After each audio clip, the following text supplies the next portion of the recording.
আজকে আরও একটা সুন্দর বসন্তের লুক নিয়ে তোমাদের সামনে চলে আসলাম। বসন্তে যারা আমার শাড়ির কালারের মতো শাড়ি পরতে চাও তাদের জন্য আজকের এই লুকটা।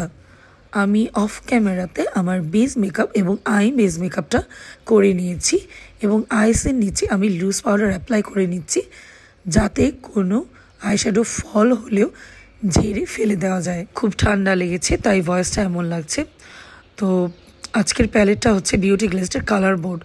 এখান থেকে একটা dark peach colour type shadow নিয়ে আমি আমার ক্রিজে ব্লেন্ড করে নিব। যেহেতু আমার হুডেড আইস সেহেতু একটু উপর থেকে আমি ক্রিজ লাইনটাকে ব্লেন্ড করে নিচ্ছি। দেন একটা ইয়েলো শেড নিয়ে আমি আমার ফুল লিডে ফিঙ্গারের সাহায্যেই ব্লেন্ড করে দিচ্ছি। তোমরা দেখতে পাচ্ছ লোয়ার ল্যাশ লাইনে ওই ডিপ পিচ কালারটা নিয়েই কিন্তু আমি খুব সুন্দরভাবে ব্লেন্ড করে দিচ্ছি একটা ছোট্ট চিকন একটা ফ্লাফি ব্রাশের সাহায্যে।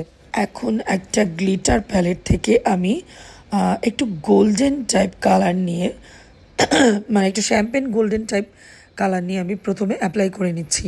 পরে আমি আরও একটা গোল্ডেন কালার নিয়ে দুটো গ্লিটার মিক্স করে এরপর লাগিয়ে নিলাম। আজকে আমি আমার শাড়ির কালারের একটা আইলাইনার অ্যাপ্লাই করব।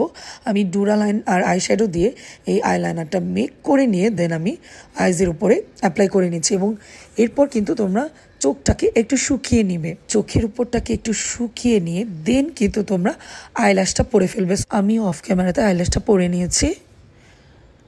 একটু হাইলাইটার অ্যাপ্লাই করা বাকি ছিল, সো আমি রেভলিউশনের এই ব্লাশ প্যালেটটা থেকে দুটো হাইলাইটার মিক্স করে এরপর লাগিয়ে নিচ্ছি। এখন একটা র্যান্ডম হাইলাইটার প্যালেট থেকে আমার আইব্রোজের নিচে এবং ইনার কর্নারে আমি হাইলাইট করে নিচ্ছি। এই গোল্ডেন কালারের হাইলাইটারটা আমি মিনিসো থেকে নিয়েছি এবং পিগমেন্টেশনও খুব ভালো। যেহেতু আমি চুল ছাড়া রাখতেছি এজন্য আমি ফ্লাওয়ারের দুটো ইয়াররিং পরে নিলাম। তো এই তো হয়ে গেল আমার প্রিয় ঋতু বসন্তের সাজসজ্জা। সো তোমাদের কাছে এই বসন্তের লুকটা কেমন লেগেছে আমাকে কিন্তু কমেন্ট করে জানিও। আর ভিডিওটি ভালো লাগলে অবশ্যই ফলো অ্যান্ড সাবস্ক্রাইব করে দিও।